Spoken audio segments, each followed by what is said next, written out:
영하 30도의 혹한이 15밤째 이어지던 해였습니다. 우물이 돌덩이처럼 얼어붙고 처마 끝 고드름이 어른 팔뚝만큼 굵어지던 그 무서운 겨울. 마을 사람들은 그의 첫째 달을 두고두고 이야기했습니다. 숨을 내쉬면 입김이 그대로 얼어 떨어질 것 같던 그 잔인한 겨울을요. 그 혹한 속에서 한 마리 고양이가 15밤을 사라졌습니다. 발바닥은 동상으로 터져 눈밭 위에 핏자국을 남기고 있었고 온몸의 털은 얼어붙은 진흙과 피로 뒤엉켜 더 이상 회색인지 갈색인지 알아보기도 어려웠습니다. 왼쪽 귀 끝은 반쯤 뜯겨 있었고 옆구리에는 날카로운 이빨 자국이 아직 아물지 않은 채 벌어져 있었습니다. 그러나 눈동자만은 흔들리지 않았습니다. 목숨을 건 무언가를 완수한 자만이 가질 수 있는 그런 눈빛으로 살아 있었습니다. 고양이가 기어이 집으로 돌아왔을 때 집안의 어른은 소리를 질렀습니다. 버려. 당장 내다버려. 재수 없어. 저 짐승이 집 안으로 들어오면 절대 안 된다고. 그러나 8살짜리 소녀 하나가 그 고양이를 두 팔로 힘껏 끌어안으며 떨리는 목소리로 말했습니다. 눈물이 볼을 타고 끝없이 흘러내리는 그 목소리로 그동안 다리가 저 대신 막고 있었어요. 어떻게 알았을까요? 8살짜리 아이가 고양이의 15밤을 어떻게 알 수 있었을까요? 지금부터 그 소름 돋는 진실을 하나씩 말씀드리겠습니다. 지금 이 순간에도 채널은 여러분의 선택으로 숨을 쉽니다. 구독은 단순한 버튼이 아니라 이 공간을 계속 이어가게 만드는 약속입니다.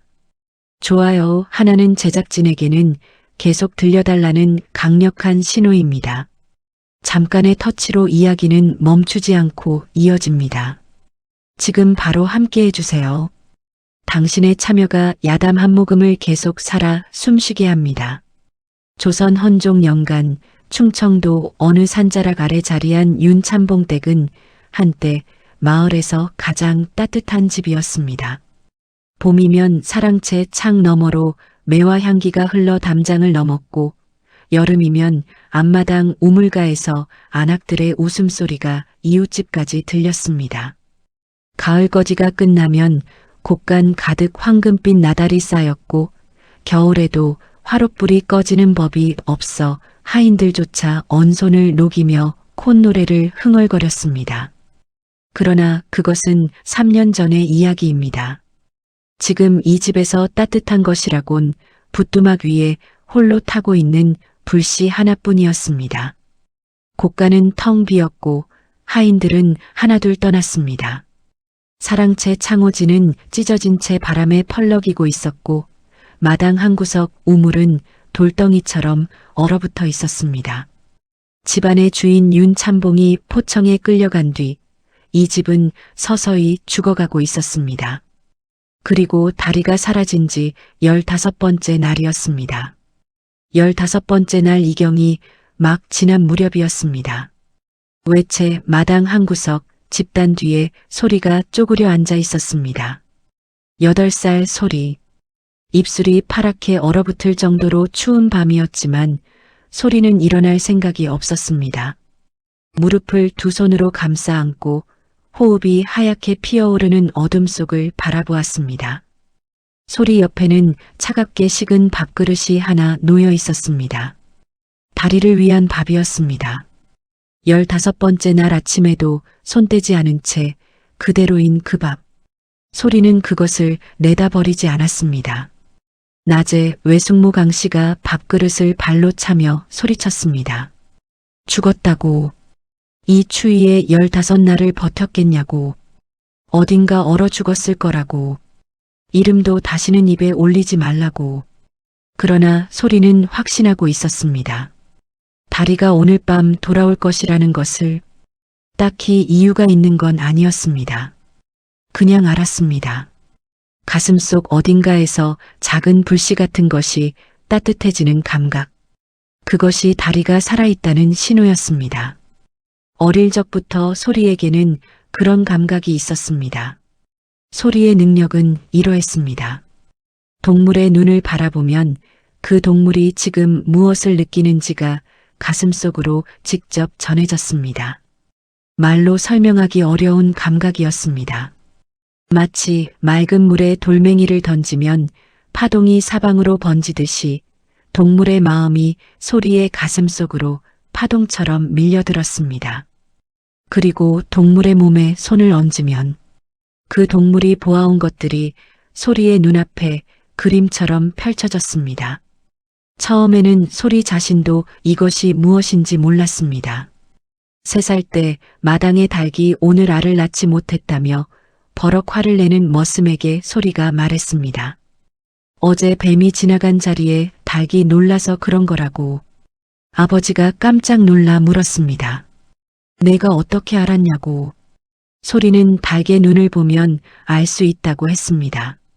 5살 때는 외양간 소가 사흘째 여물을 남기는 이유를 알아냈습니다. 배가 아파서가 아니었습니다. 주인이 내일 자기를 장에 팔러 간다는 것을 소가 알고 있었습니다. 아버지는 그 말에 얼굴이 굳어졌고 그날 이후 소를 팔지 않았습니다. 아버지는 소리에게 말해주었습니다. 내 어미도 그랬단다. 소리의 어머니도 같은 능력을 가졌다고.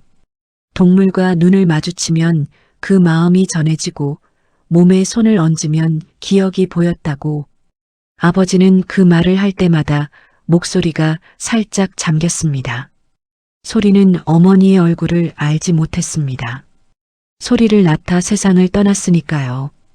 다리가 처음 소리 곁에 온 것은 소리가 3살 때였습니다. 어디서 왔는지 어떻게 왔는지 아무도 몰랐습니다. 어느 날 아침 잠에서 깨어 눈을 떠보니 이불 위에 회색 고양이 한 마리가 앉아 소리를 조용히 바라보고 있었습니다. 왼쪽 귀 끝이 살짝 접혀 마치 오래된 책의 귀퉁이처럼 보이는 고양이였습니다. 소리가 손을 내밀자 다리는 피하지 않았습니다. 소리의 손이 다리의 머리에 닿는 순간 소리는 무언가를 느꼈습니다. 따뜻함, 바람 한 점 없는 봄날 햇살 같은 따뜻함, 소리가 알지 못했지만 그리웠던 것 같은 따뜻함. 소리는 까르르 웃으며 소리쳤습니다. 다리 왔어.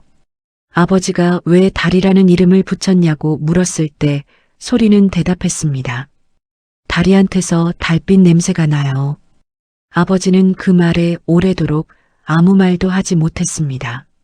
눈가에 무언가 고이는 것을 소리는 보았지만 어린 마음에 이유를 물어볼 엄두는 나지 않았습니다.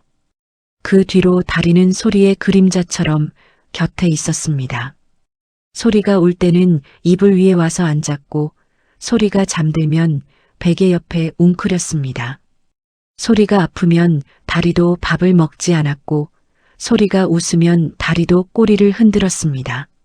아버지가 잡혀간 날 밤 다리는 밤새 울었습니다. 소리가 잠들 때까지 낮고 구슬픈 소리로. 그때였습니다. 집단 뒤에 앉아 어둠을 바라보던 소리의 귀에 무언가 긁히는 소리가 들렸습니다. 담벼락 아래였습니다. 소리는 벌떡 일어났습니다. 집단을 돌아 담벼락 밑을 내려다보는 순간 소리의 입에서 숨이 새어나왔습니다. 달이었습니다. 회색 털은 갈색에 가까울 만큼 피와 흙으로 뒤덮여 있었습니다. 발바닥은 벌겋게 터져 있었고 왼쪽 옆구리에는 날카로운 것에 찢긴 상처가 입을 벌리고 있었습니다. 왼쪽 귀 끝은 반쯤 뜯겨 있었습니다.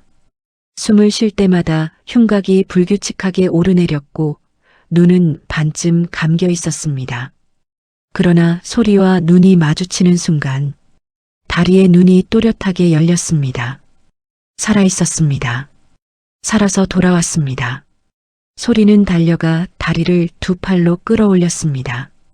다리의 몸은 깃털처럼 가벼웠습니다. 15날을 굶었다는 것이 그 가벼움 하나로 전부 느껴졌습니다. 소리의 눈에서 눈물이 한 방울 떨어져 다리에 얼어붙은 코에 닿아 스며들었습니다. 그때였습니다. 소리의 두 손이 다리의 등에 닿는 순간 무언가가 폭포처럼 쏟아져 들어왔습니다. 화상처럼 선명한 기억의 파편들이었습니다. 어둠 속 눈이 쌓인 높은 담벼락, 다리가 발톱으로 벽돌 틈을 긁으며 오르는 장면, 그리고 물이 지어 지저대는 큰 개들, 다리를 향해 달려드는 날카로운 이빨들. 소리는 비명을 억눌렀습니다. 다리를 더 꽉 끌어안은 채 몸을 떨었습니다. 다리야, 대체 거기서 무슨 일이 있었던 거야? 바로 그 순간 뒤에서 외숙모의 소리가 터졌습니다. 소라, 그 고양이 당장 내려놔. 재수 없다고. 저 짐승이 집에 들어오면 절대 안 된다고. 소리는 다리를 내려놓지 않았습니다. 외숙모 강씨가 뒤에서 달려와 소리의 팔을 잡아 끌었습니다. 그러나 소리는 몸을 비틀며 다리를 가슴에 더 깊이 끌어안았습니다. 버려. 당장 내다버리란 말이야. 이 고양이가 없어야 해. 외숙모의 얼굴은 분노로 일그러져 있었습니다. 그러나 소리는 보았습니다. 강 씨의 눈 안쪽에 분노보다 더 깊은 것이 있다는 것을. 그것은 공포였습니다. 강 씨는 지금 무서워하고 있었습니다. 그동안 소리가 떨리는 목소리로 말했습니다. 다리가 저 대신 막고 있었어요. 강 씨의 손이 멈췄습니다. 마당 너머 살인문 사이로 차가운 바람이 스쳐 지나갔습니다. 그 바람 속에 아무 소리도 없었습니다. 그저 고요함만이 두 사람 사이에 무겁게 내려앉았습니다. 소리네 집이 이렇게 된 것은 3년 전 아버지 윤찬봉이 포청에 끌려간 날부터였습니다. 소리는 그날을 기억합니다. 새벽이었습니다. 소리가 잠결에 눈을 떴을 때 마당에서 횃불빛이 창호지에 어른거리고 있었습니다. 거친 남자들의 발소리와 쇠사슬 소리가 뒤섞여 들렸습니다.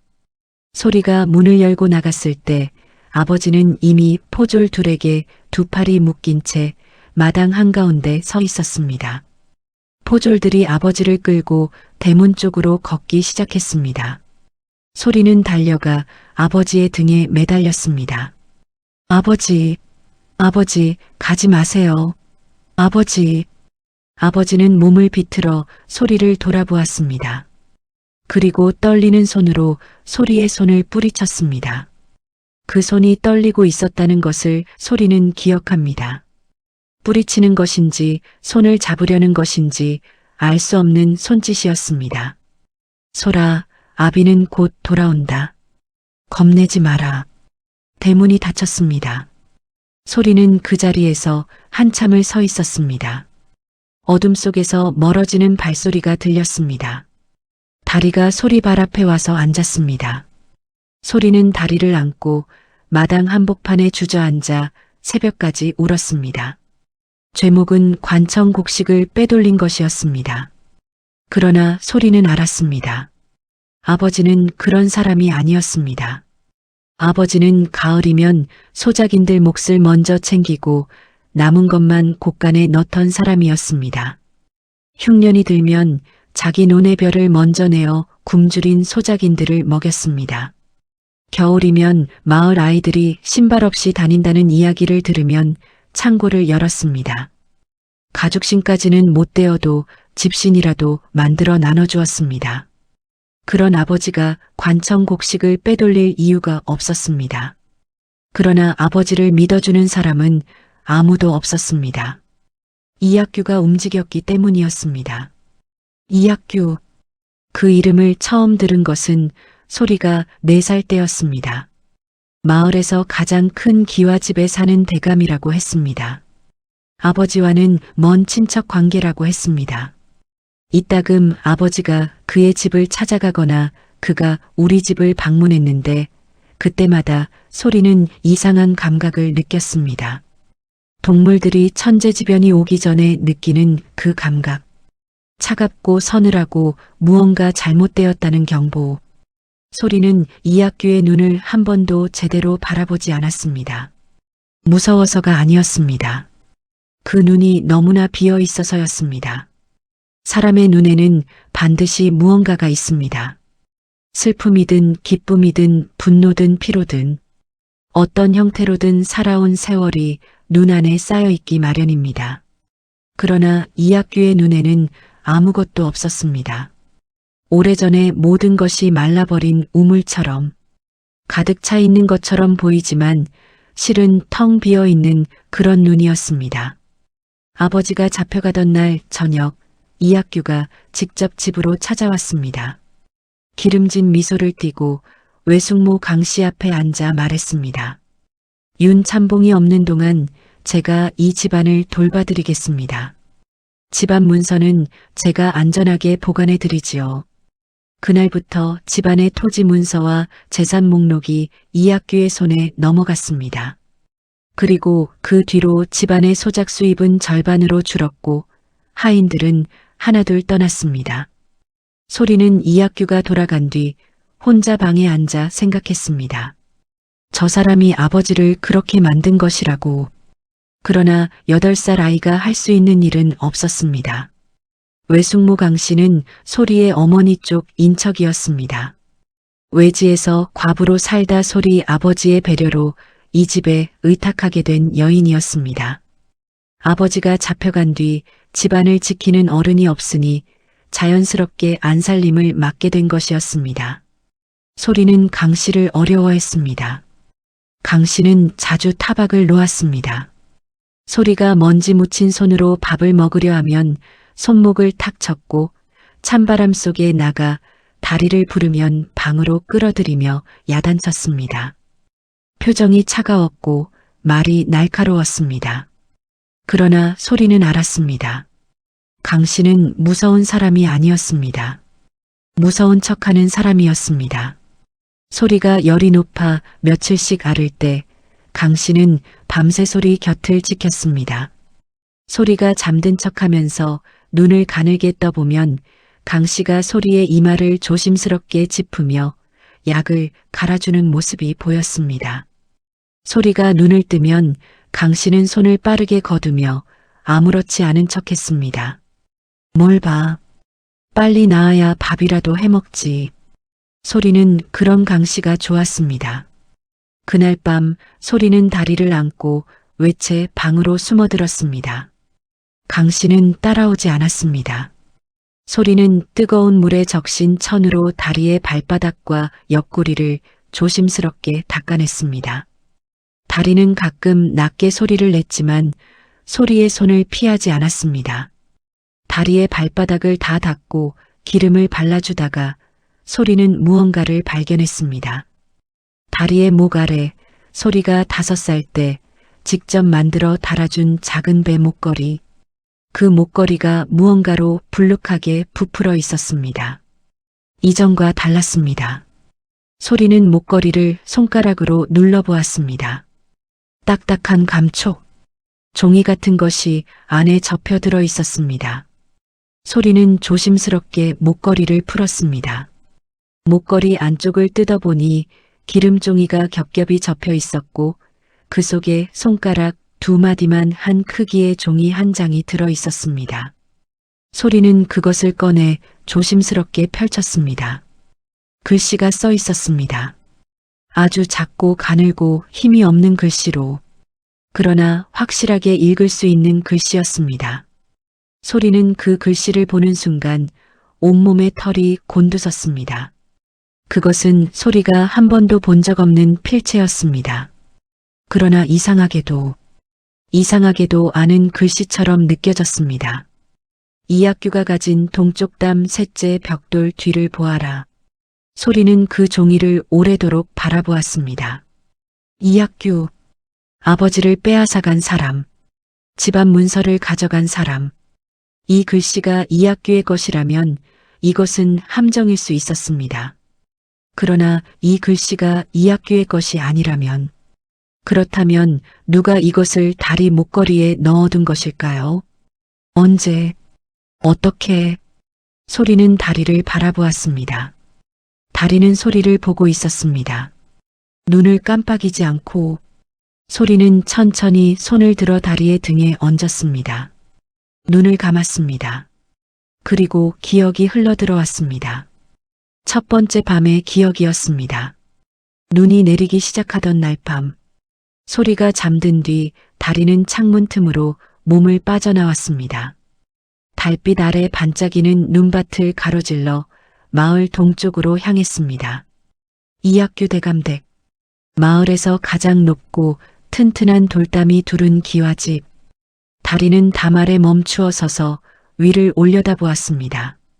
그리고 발톱을 세워 담을 오르기 시작했습니다. 첫날은 담 위까지 올라가는데 성공했습니다. 그러나 안에서 개가 짖기 시작했고 다리는 내려와야 했습니다. 둘째 날은 더 빨리 올랐습니다. 담 위에서 앞마당을 내려다보는 데까지 성공했습니다. 그러나 또 개가 짖었고 이번에는 하인이 나와 횃불을 들어 주위를 살폈습니다. 다리는 담 뒤에 납작 엎드려 숨었습니다.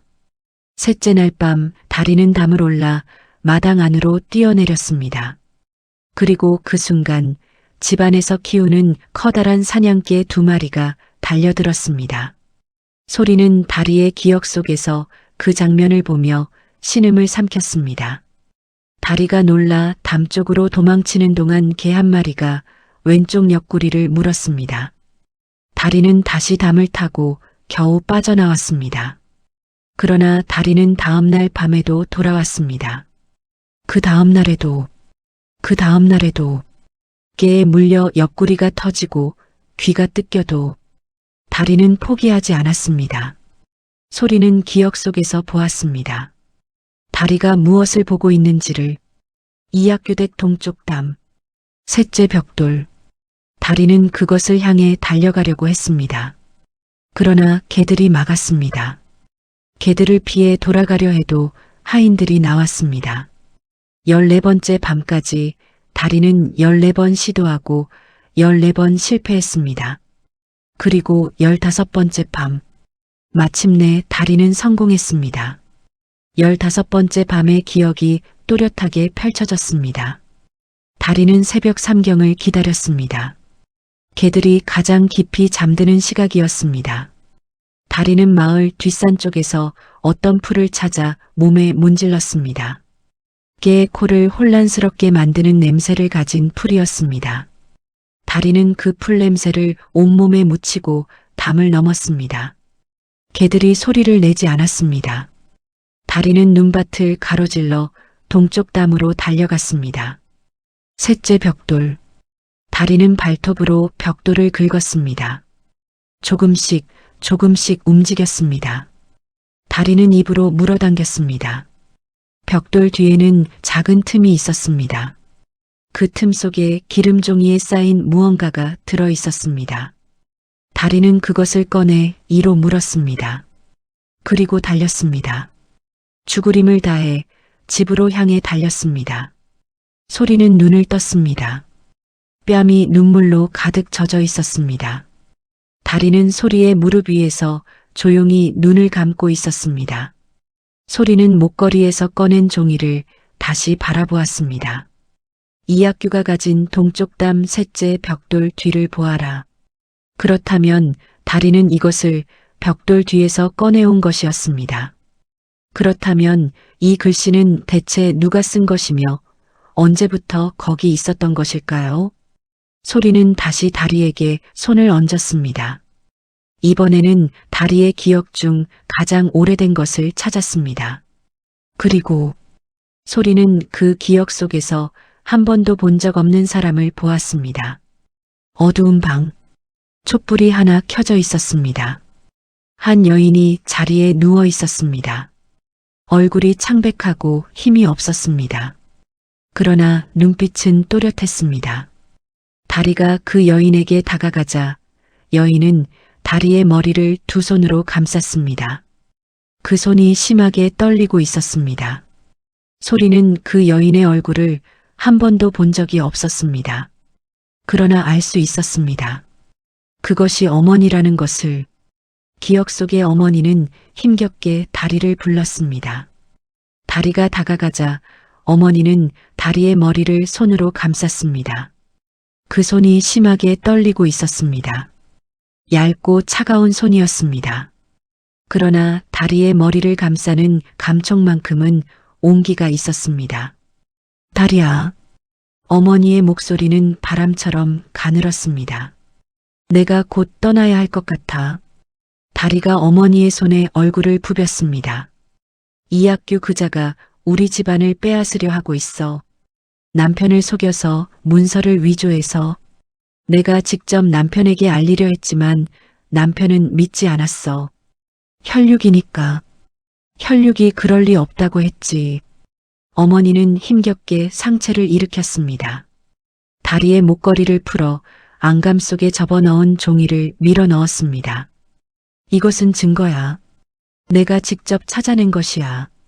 이학규의 담벼락 뒤에 진짜 토지 문서가 숨겨져 있다는 증거. 언젠가 우리 소리가 이것을 찾을 수 있게 내가 지켜줘야 해. 다리는 조용히 앉아 어머니의 눈을 바라보았습니다. 어머니는 계속했습니다.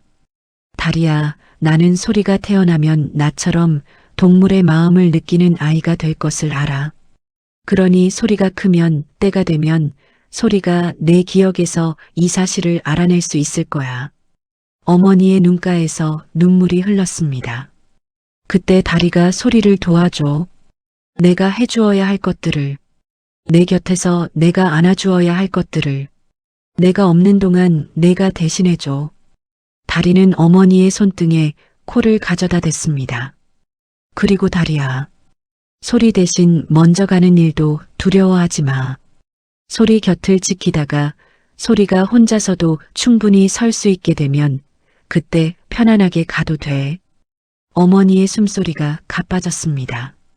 우리 소리가 혼자서도 잘 살 수 있게 될 때까지만, 그때까지만 곁에 있어줘. 기억이 끝났습니다. 소리는 눈을 떴습니다.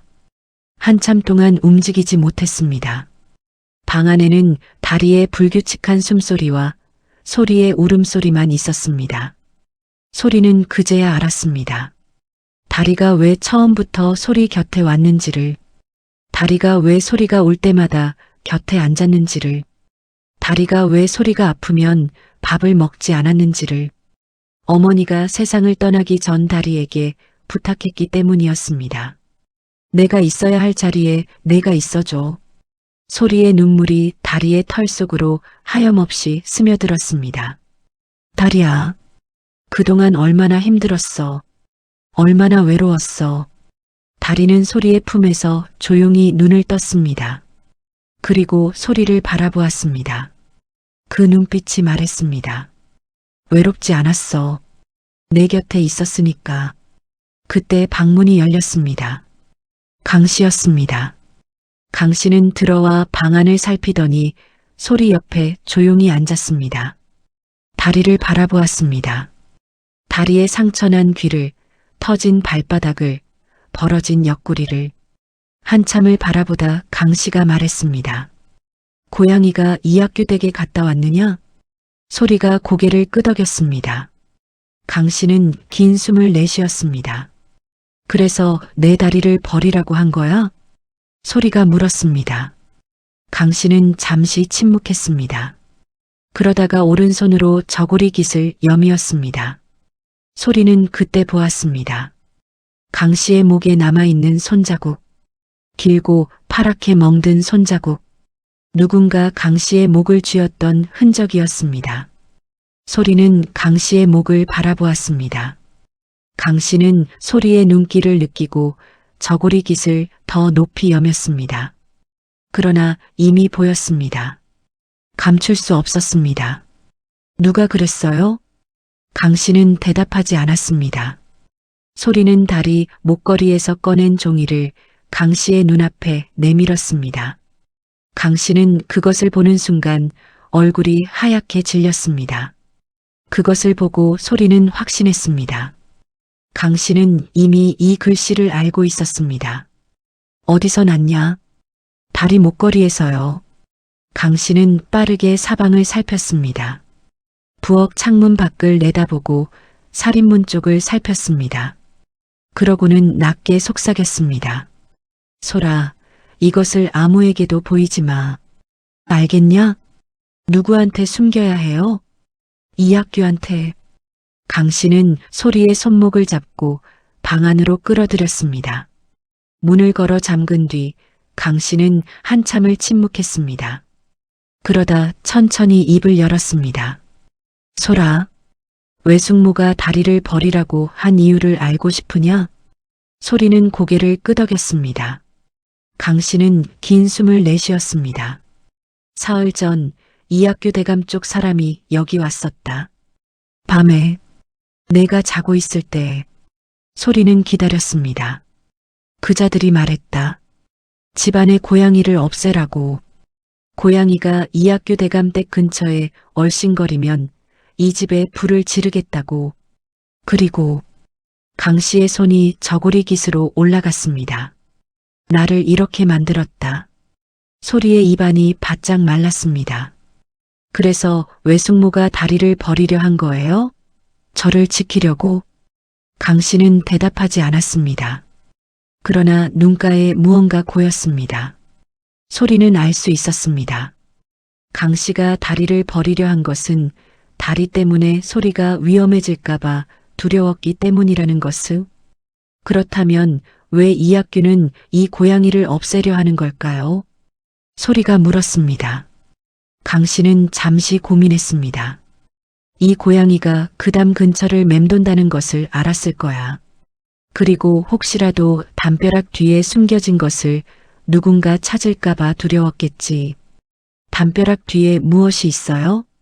강 씨는 소리가 꺼낸 종이를 다시 바라보았습니다. 이 종이 글씨. 소라, 너는 이 글씨가 낯설지 않으냐? 소리는 종이를 다시 들여다보았습니다. 작고 가늘고 힘없는 글씨. 처음 보는데 이상하게 아는 것 같은 글씨. 어머니 편지 속에 있던 글씨랑 같아요. 강 씨의 눈이 적어졌습니다. 그래, 이것은 내 어미의 글씨다. 소리는 결심했습니다. 오늘 밤 이학규 댁 동쪽 담 셋째 벽돌 뒤를 직접 보겠다고. 강 씨는 안 된다고 했습니다. 위험하다고. 이학규 사람들이 밤에도 돌아다닌다고. 그러나 소리는 물었습니다. 외숙모, 아버지가 왜 잡혀가셨는지 알아요? 강 씨는 대답하지 않았습니다. 아버지는 관청 곡식을 빼돌리지 않았어요. 그것을 꾸민 사람이 이학규예요. 다리 목걸이에서 나온 이 종이가 그것과 연결되어 있을 거예요. 어머니가 뭔가 찾아냈던 거예요. 강 씨는 오래도록 소리를 바라보았습니다. 8살짜리 아이가 이런 말을 하는 것이 무서운 것인지, 대견한 것인지, 아니면 슬픈 것인지 구분이 되지 않는 눈빛이었습니다. 소라, 네, 너는 내 어미를 닮았다. 강 씨가 천천히 일어났습니다. 가자. 그날 밤 이경이 지나 마을이 깊은 잠에 든 무렵 소리와 강 씨는 함께 이학규 댁 담벼락으로 향했습니다. 다리도 따라왔습니다. 발바닥이 터진 다리가 절름거리며 두 사람 뒤를 따랐습니다. 다리, 너는 집에 있어. 소리가 말했지만 다리는 멈추지 않았습니다. 소리는 더 이상 말리지 않았습니다. 다리가 먼저 길을 아는 것이었으니까요. 새 그림자가 어두운 마을길을 조용히 걸었습니다. 바람이 차가웠습니다. 눈이 삐걱삐걱 울었습니다. 멀리서 개 짖는 소리가 들렸다 사라졌습니다. 이학규 댁 동쪽 담에 도착했을 때 다리가 먼저 멈추었습니다. 그리고 특정 지점 앞에 앉았습니다. 소리가 그 벽돌에 손을 얹어 밀었습니다. 벽돌이 조금 움직였습니다. 다리가 며칠 동안 발톱으로 작업해 두었기 때문인지 생각보다 쉽게 움직였습니다. 조심스럽게 벽돌을 빼냈습니다. 그 안에 기름종이에 겹겹이 쌓인 물건이 들어 있었습니다. 강 씨가 손을 떨며 꺼냈습니다. 기름종이를 한 겹 한 겹 벗기자 안에서 나온 것은 두 가지였습니다. 하나는 빽빽하게 글씨가 적힌 문서 한 장.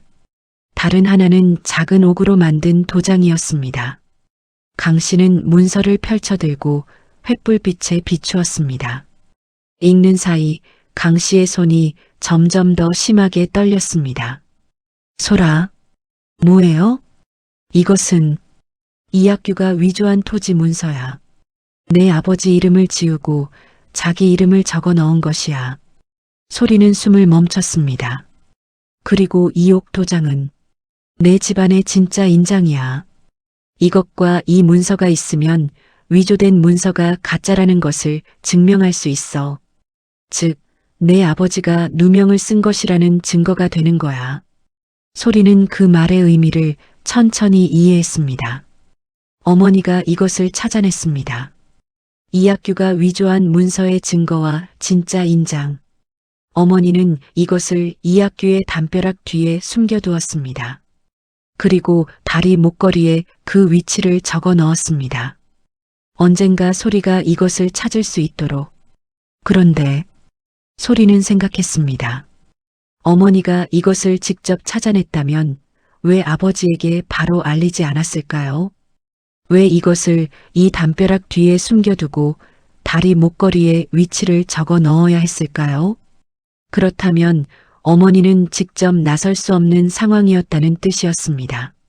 소리를 임신하고 있었기 때문이었을까요? 아니면 다른 이유가 있었던 걸까요? 소리는 강 씨를 바라보았습니다.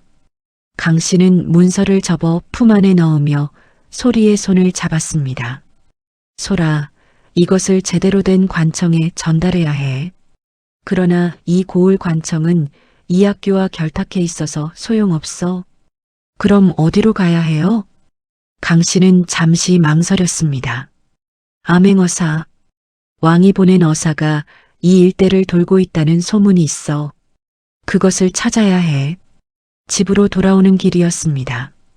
소리와 강 씨가 좁은 골목을 돌아 살인문에 가까워졌을 때 담 너머에서 인기척이 느껴졌습니다.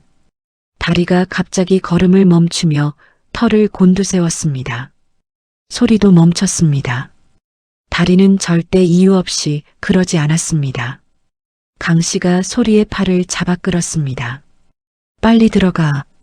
그들이 재빨리 살인문 안으로 들어서는 순간 골목 저편에서 두 사람이 지나가는 것이 보였습니다. 횃불을 들지 않았습니다.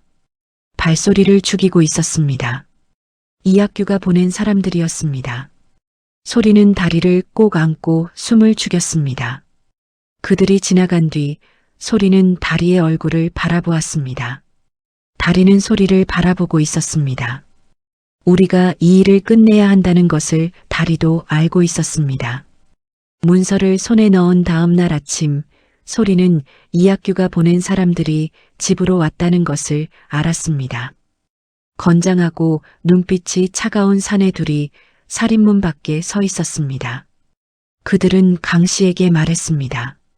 대감마님께서 이 집 고양이를 처분했는지 확인하러 왔소. 강 씨는 굳은 얼굴로 말했습니다. 어젯밤에 내다버렸다. 사내들은 사방을 둘러보았습니다. 집안을 훑고 마당을 살폈습니다. 소리는 방 안에서 다리를 안고 숨죽였습니다. 다리는 소리의 품에서 꼼짝도 하지 않았습니다. 숨소리도 줄였습니다. 마치 자신이 지금 상황을 이해하는 것처럼.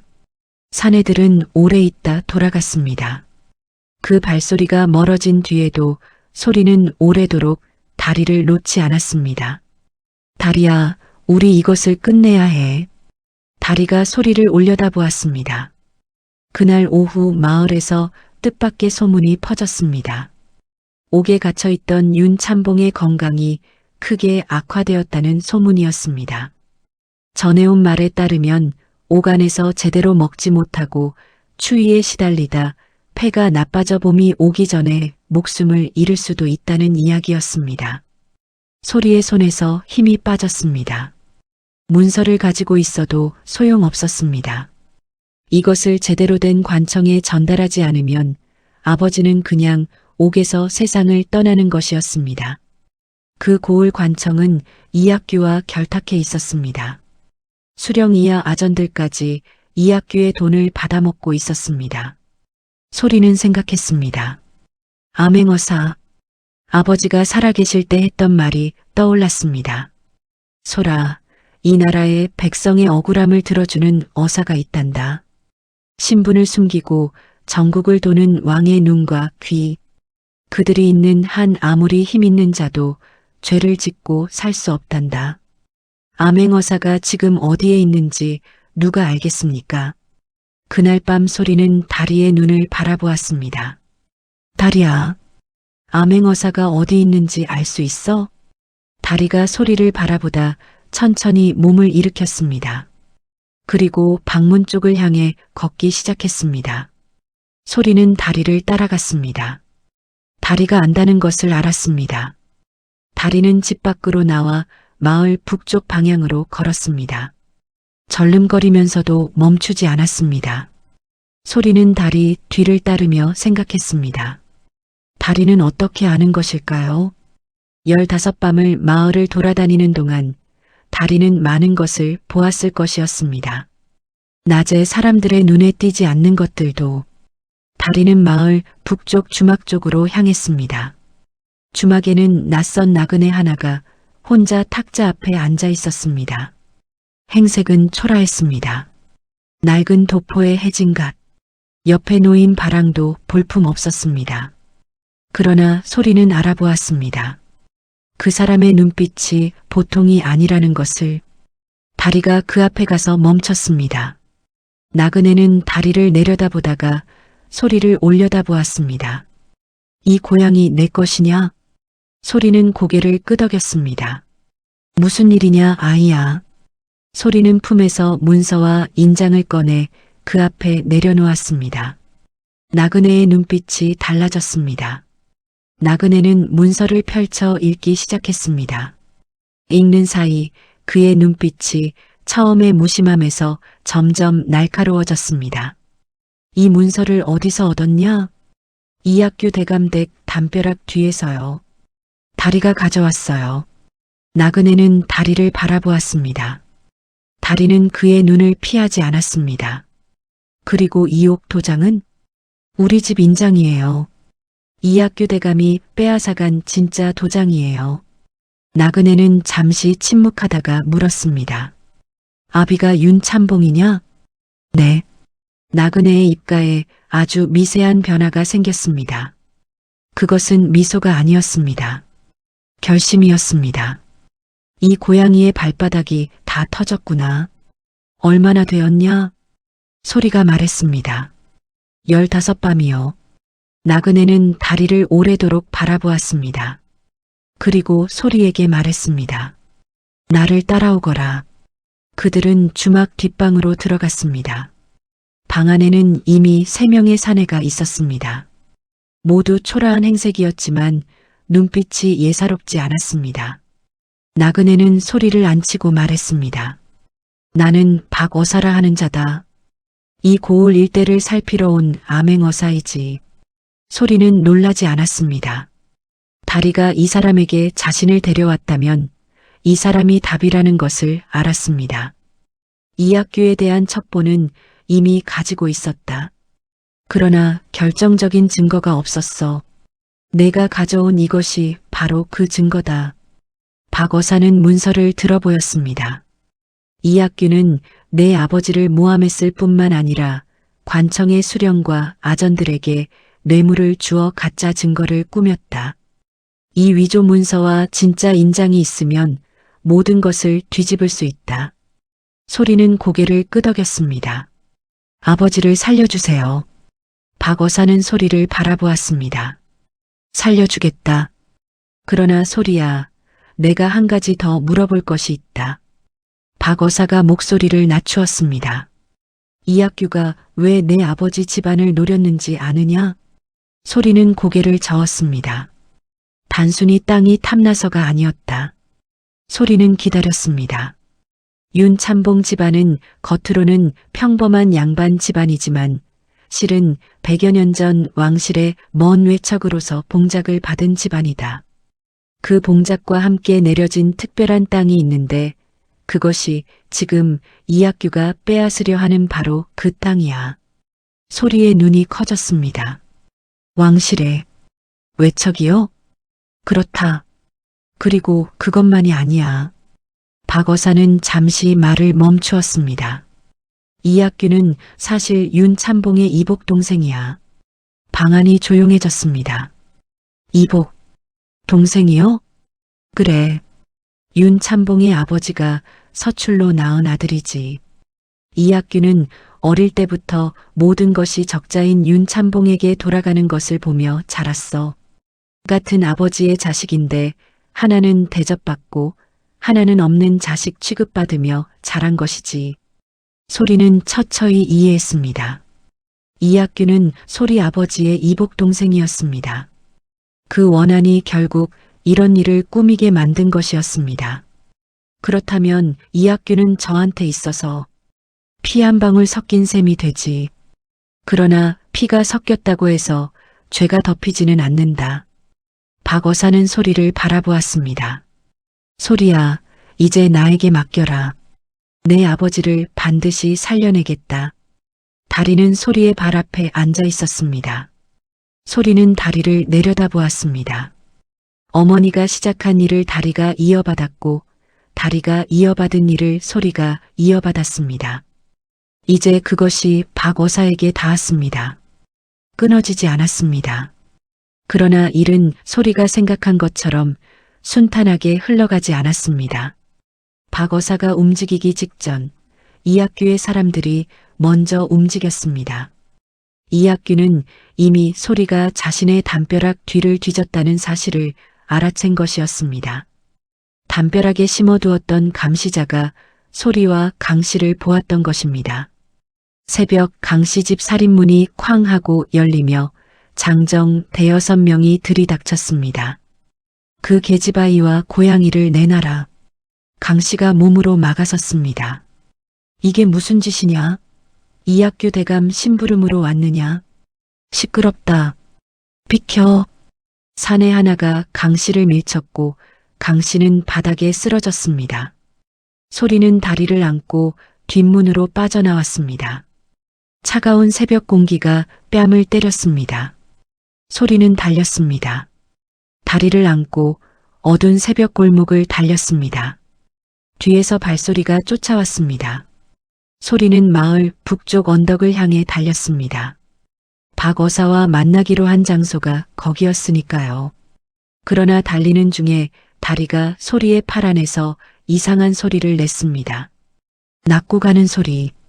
소리는 달리면서 다리를 내려다보았습니다. 다리의 눈이 반쯤 감겨 있었습니다. 발바닥 상처가 다시 터진 것인지 소리의 옷에 핏자국이 배어나오고 있었습니다. 15밤의 혹한과 상처, 굶주림이 다리의 몸에 쌓여 있었습니다. 다리, 조금만 참아. 조금만. 소리는 더 빠르게 달렸습니다. 숨이 턱까지 차올랐습니다. 차가운 공기가 폐를 찔렀습니다. 눈밭에 발이 빠져 넘어질 뻔했습니다. 그러나 소리는 다리를 놓지 않았습니다. 조금만 참아. 내가 지키고 있어. 언덕 위 소나무 아래에서 박어사가 기다리고 있었습니다. 소리가 달려오는 것을 보고 박어사도 뛰어왔습니다. 뒤를 따라왔느냐? 네, 이학규 사람들이요. 문서는? 여기요. 소리는 품에서 문서와 인장을 꺼내 박어사에게 건넸습니다. 박어사는 그것을 자신의 품속 깊이 넣으며 말했습니다. 잘했다. 이제 나에게 맡겨라. 그 순간 어둠 속에서 이학규댁 사내들이 모습을 드러냈습니다. 어사? 어사가 여기 있었군. 왕명을 믿고 여기까지 왔다만 오늘 밤 증거와 함께 사라져 주셔야겠소. 박어사는 뒤를 돌아보며 외쳤습니다. 출두야. 소나무 숲 사이에서 일제히 광군들이 쏟아져 나왔습니다. 횃불빛이 일제히 밝혀졌습니다. 이학규댁 장정들은 순식간에 포위되었습니다. 소리는 다리를 꼭 끌어안은 채 그 광경을 지켜보았습니다. 다리의 몸이 소리의 품 안에서 가늘게 떨리고 있었습니다. 이학규댁 장정들은 광군에게 순식간에 제압되었습니다. 박어사는 직접 이학규댁으로 향했습니다. 소리도 따라갔습니다. 박어사가 말리려 했지만 소리는 고개를 저었습니다. 제가 거기 가야 해요. 다리가 소리의 발 앞에서 앞장서 걷기 시작했습니다. 다리가 간다면 소리도 가야 했습니다. 이학규댁에 도착했을 때 대문은 이미 광군에 의해 열려 있었습니다. 마당 안으로 들어서자 이학규는 대청마루에 앉아 있었습니다. 광군들이 마당을 가득 채웠음에도 그는 자리에서 일어나지 않았습니다. 그러다 소리를 보았습니다. 이학규의 눈이 멈추었습니다. 이학규는 소리를 오래 바라보았습니다. 그러다 씁쓸한 웃음을 지었습니다. 내 어미 딸이로구나. 그래, 닮았어. 소리는 이학규 앞에 섰습니다. 아저씨가 아버지를 해쳤어요. 이학규의 눈이 흔들렸습니다. 나는 그저 내 몫을 찾았을 뿐이야. 아버지 몫을 빼앗은 거잖아요. 내 몫이기도 했다. 우리 아비가 물려줬어야 했던 것을. 같은 피를 나눈 자식인데 하나는 모든 것을 누리고 하나는 아무것도 없어야 하는 것이 옳은 것이냐? 이학규의 목소리에 오래 묵은 원한이 담겨 있었습니다. 소리는 그 목소리를 들으며 생각했습니다. 이 사람은 오래전부터 상처를 받은 사람이구나. 그러나 상처를 받은 것이 이유가 될 수는 없었습니다. 아버지는 아저씨가 이복 동생이라는 것을 알았나요? 이학규는 잠시 멈추었다가 말했습니다. 알았지. 그러나 내 존재를 드러낼 수 없었어. 서출이니까. 박어사가 앞으로 나섰습니다. 이학규, 관청 문서 위조, 양반 가문 토지 불법 점령, 무고를 통한 사람 투옥. 이 죄목을 어찌 변명하겠느냐?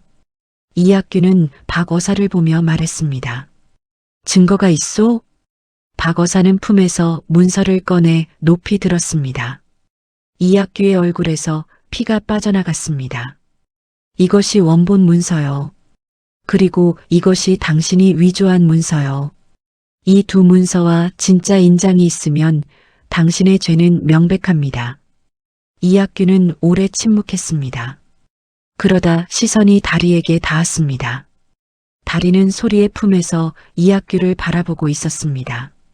이학규는 다리를 한참 보다가 혼잣말처럼 중얼거렸습니다. 그 고양이, 그 여자의 고양이였구나. 소리는 그 말을 놓치지 않았습니다. 이학규 대감은 우리 어머니를 알아요? 이학규는 대답하지 않았습니다. 그러나 눈가에 무언가 고였습니다. 그것은 분노가 아니었습니다. 죄책감이었습니다. 어머니가 문서를 숨긴 것을 알고 있었어요? 이학규가 눈을 감았습니다. 그 여자는 내가 무엇을 하려는지 처음부터 알고 있었다. 형님에게 알리려 했지만 형님이 믿지 않았어. 혈육이 그럴 리 없다고. 그래서 그 여자는 직접 증거를 모았지. 그래서 어머니를 해친 거예요? 이학규의 눈이 크게 떠졌습니다. 아니야. 나는 그 여자를 해치지 않았어. 나는 그 여자에게 경고했을 뿐이야. 이 일에서 손을 떼라고. 그 여자는 알았다고 했어. 그리고 그 직후에 소리 너를 낳다 스스로 눈을 감은 것이야. 내가 해친 것이 아니야. 방안이 조용해졌습니다. 소리는 이학규를 바라보았습니다. 그 말이 사실인지 거짓인지 소리는 알 수 없었습니다. 그러나 이학규의 눈에서 소리는 보았습니다. 그 빈 것처럼 보이던 눈 안에 사실은 아주 오래 묵은 후회가 가득 차 있다는 것을. 이학규는 결국 포박되었습니다. 그가 끌려나가며 소리를 마지막으로 돌아보았습니다. 소리야. 소리는 대답하지 않았습니다. 내 어미는 좋은 사람이었다. 나보다 훨씬 좋은 사람이었어. 내가 틀렸다. 이학규는 그 말을 남기고 광군에게 끌려나갔습니다. 마당에 정적이 내려앉았습니다. 박어사가 소리 곁에 다가와 말했습니다. 소리야, 잘했다. 소리는 고개를 끄덕이지 않았습니다. 그저 다리를 바라보았습니다. 다리는 소리의 품에서 눈을 감고 있었습니다. 그가는 숨소리가 이상하게 느껴졌습니다. 박어사는 그날 밤 곧바로 공문을 발송했습니다. 윤참봉의 무죄를 입증하는 문서와 함께 이학규의 죄를 낱낱이 기록한 보고서와 함께 그리고 사흘 뒤 소리는 소식을 들었습니다. 아버지 윤참봉이 옥에서 풀려났다는 소식을. 소리는 마당에서 그 소식을 들으며 그 자리에 주저앉았습니다. 강 씨가 달려와 소리를 끌어안았습니다. 두 사람이 함께 울었습니다. 강 씨는 평소와 달리 소리를 오래도록 놓지 않았습니다. 아이처럼 울었습니다. 소리도 함께 울었습니다. 다리는 두 사람 옆에 조용히 앉아 있었습니다. 그러나 소리는 느꼈습니다. 다리의 숨이 아침부터 점점 가빠지고 있다는 것을. 발바닥 상처가 깊었고 15밤의 혹한과 굶주림과 상처가 다리의 몸 안에 남아 있었습니다. 아직 겨울이었습니다. 추위는 가시지 않았습니다. 소리는 다리를 따뜻한 방에 눕히고 곁에서 떠나지 않았습니다. 밥을 먹으러 나가지도 않았습니다. 강 씨가 밥을 가져다 주었습니다. 다리야, 아버지가 곧 오셔. 다리는 눈을 열었습니다. 소리를 바라보았습니다. 아버지가 오시면 다리 많이 칭찬해 주실 거야. 다리의 꼬리가 아주 조금 움직였습니다. 소리는 다리의 손을 잡았습니다. 아니, 다리의 발을 두 손으로 감쌌습니다. 차가웠습니다. 소리는 손을 더 꽉 쥐었습니다. 아버지 윤참봉이 집으로 돌아온 것은 다리가 눈을 감기 하루 전이었습니다. 소리는 대문 밖에서 아버지를 기다렸습니다. 지팡이를 짚고 걸어오는 아버지의 모습은 3년 전과 달랐습니다. 허리가 굽어 있었고 머리가 반백으로 새어 있었습니다. 옥에서 얼마나 힘든 시간을 보냈는지 그 세월이 몸 위에 고스란히 얹혀 있었습니다. 그러나 소리를 보는 순간 아버지의 눈에서 무언가가 녹아내렸습니다. 소라. 소리는 달려가 아버지를 끌어안았습니다. 아버지는 소리를 끌어안으며 한동안 아무 말도 하지 못했습니다. 그저 소리의 등을 손으로 두드릴 뿐이었습니다. 떨리는 손으로. 소리도 말하지 않았습니다. 아무 말이 없어도 되는 순간이었습니다. 아버지는 방으로 들어가 다리를 보았습니다. 다리는 이불 위에 누워 있었습니다. 눈은 반쯤 떠져 있었지만 초점이 흐려지고 있었습니다. 숨소리가 가늘고 불규칙했습니다. 아버지는 다리 앞에 무릎을 꿇었습니다. 다리야. 아버지의 목소리가 떨렸습니다. 내 덕에 내가 살았구나. 다리의 눈이 아버지를 향했습니다. 내 어미가 내게 부탁했던 것을 내가 이루었구나. 아버지의 눈에서 눈물이 흘렀습니다. 고맙다. 정말 고맙다. 다리는 아버지를 바라보다가 눈을 깜빡였습니다. 한번, 아주 천천히. 소리는 아버지 옆에 앉았습니다. 아버지, 다리가 어머니 고향이었어요? 아버지는 고개를 끄덕였습니다. 내 어미가 다리를 처음 데려온 것은 너를 뵈기 전이었단다. 다리를 만지면 마음이 평화롭다고 했지. 내 어미와 다리는 무언가 통하는 것이 있었어. 내 어미도 너처럼 동물의 마음을 느끼는 능력이 있었으니까. 어머니도 다리에게서 기억을 볼 수 있었어요? 그래.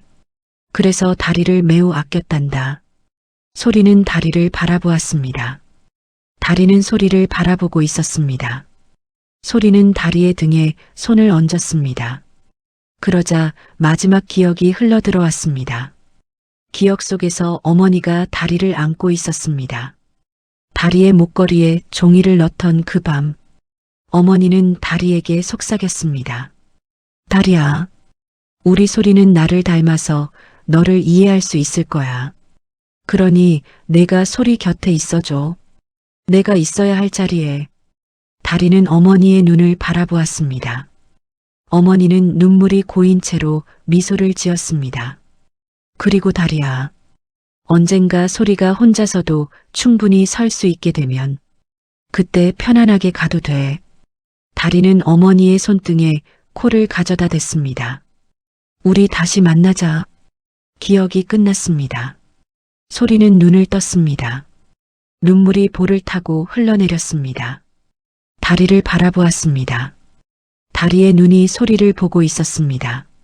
소리는 알았습니다. 다리가 지금 무슨 말을 하고 싶은지를. 나는 해냈어. 이제 괜찮아. 소리는 다리를 부드럽게 끌어안았습니다. 다리야, 고마워. 15밤 동안 맞으면서도 포기하지 않아서 고마워. 다리는 소리의 품에서 한번 깊게 숨을 들이마셨습니다. 그리고 내쉬었습니다. 아버지가 소리의 어깨를 감쌌습니다. 강 씨도 무릎을 꿇고 다리 곁에 앉았습니다. 방 안에는 침묵이 내려앉았습니다. 그러나 그것은 슬픔만의 침묵이 아니었습니다. 무언가 완성된 것들의 고요함이었습니다. 다리는 소리의 품에서 눈을 감았습니다. 창 밖으로 달이 떠오르고 있었습니다. 밝고 환한 보름달.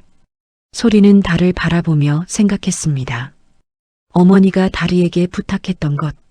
소리가 혼자서도 충분히 설 수 있게 되면 그때 편안하게 가도 된다는 말.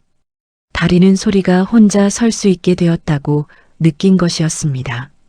소리는 다리를 꼭 안은 채 달을 바라보았습니다. 어머니, 다리가 갔어요. 잘 받아주세요. 달빛이 방 안으로 조용히 흘러들어왔습니다. 마치 오랫동안 기다리다 드디어 문이 열린 것처럼 부드럽고 환하게. 봄이 오자 윤참봉 댁은 서서히 예전의 모습을 되찾기 시작했습니다. 이학규에게 빼앗겼던 토지 문서가 돌아왔고 흩어졌던 소작인들이 다시 돌아왔습니다. 아버지는 건강을 회복하는 데 시간이 걸렸지만 소리가 직접 약을 다리고 밥을 챙겼습니다. 강 씨는 여전히 집안에 있었습니다. 어떤 날은 소리에게 야무지게 타박을 놓고 어떤 날은 소리가 잠든 줄 알고 이불을 고쳐 덮어주었습니다. 소리는 두 눈 다 감고 가만히 있었습니다. 강 씨가 방을 나가면 소리는 조용히 웃었습니다. 어느 봄날 아침 소리는 마당에서 무언가를 발견했습니다. 담벼락 아래 작은 회색 털 한 줌이 떨어져 있었습니다. 그 옆에 작은 발자국이 있었습니다. 소리는 발자국을 따라 시선을 내렸습니다. 발자국 끝에 아주 작은 회색 고양이 새끼 한 마리가 쪼그려 앉아 있었습니다. 소리는 눈을 비볐습니다. 다시 바라보았습니다.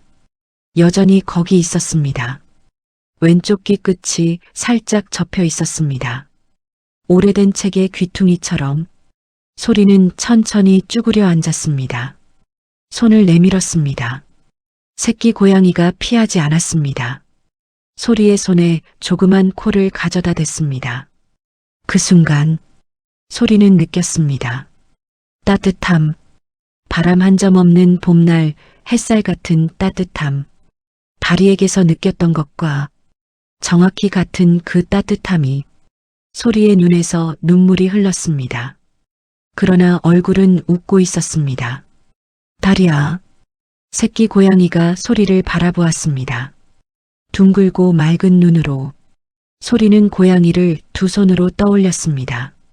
가슴에 안았습니다. 다리에게서 나던 향기가 났습니다.